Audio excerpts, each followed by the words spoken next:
Hi guys, welcome back to my channel. I am so super excited to bring this video to you guys. This past Saturday we had a very impromptu get together with my neighbors, and I had to quickly throw a few things together, and I decided to present this. I had some nachos that I wanted to make. I wanted to show you how I did it. I was so excited to learn how to make it, and it was incredible. So here we go. These are the ingredients that I will be using, and to start off I'm going to be placing in 2 tablespoons of butter into a pot, letting that melt, and then adding onto that 2 tablespoons of all-purpose flour. I'm going to be stirring that in until a nice little creamy dough forms. After that is all incorporated, I'm going to be adding in about 300 milliliters of milk. I'm using whole milk here, but I'm sure it'll be just fine with any kind of milk of your choice. To season it, I'm going to be adding in some paprika, garlic powder, and some salt, giving that a very good mix. And once that's all incorporated, I'm going to be adding in the cheeses. I have about 150 milligrams of cheddar cheese that I have previously shredded, and 5 slices of American cheese. So I'm just going to be adding that all in, removing the pot from the fire, and giving everything a good mix until the cheese starts to melt.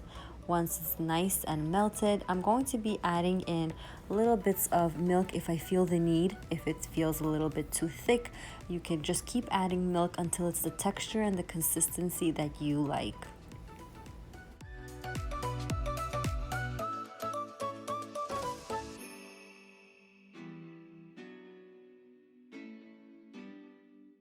Oh, doesn't that look so good? It's so nice and velvety and creamy, and it was just amazing. You've got to try it. It's super easy to make.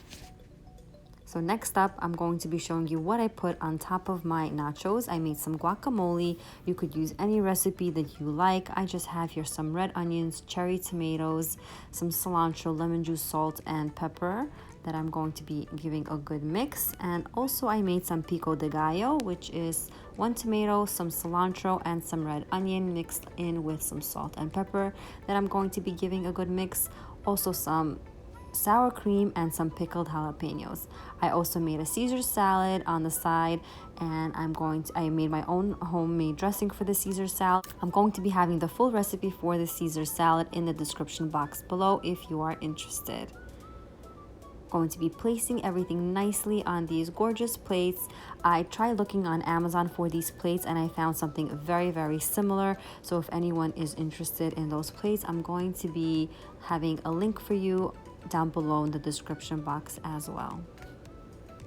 So next up, I'm going to be showing you how I'm going to be plating the nachos. I place a little bit of the nachos onto the bottom of the plate, and I'm going to be adding in the cheese sauce right over that. Don't you hate it when you go to restaurants and the sauce is all on top and there's no cheese on the bottom?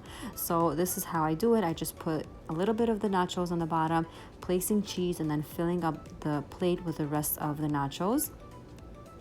I'm going to be ladling on that creamy deliciousness all over those nachos, smothering it all, and I'm going to be adding over that the sour cream, the guacamole, and the Pico de Gallo with some pickled jalapenos that I've showed earlier.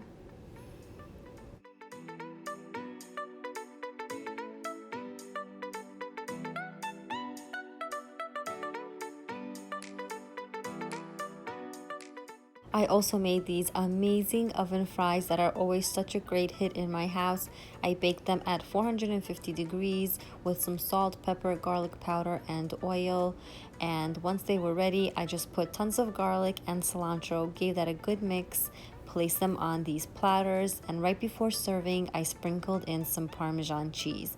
This was such a great hit. Everything was gone, from the nachos to the french fries to the salad. I really hope you guys give this a shot and make it for your family and friends as well. Tag me on Instagram if you decide to make this. Let me know how it came out.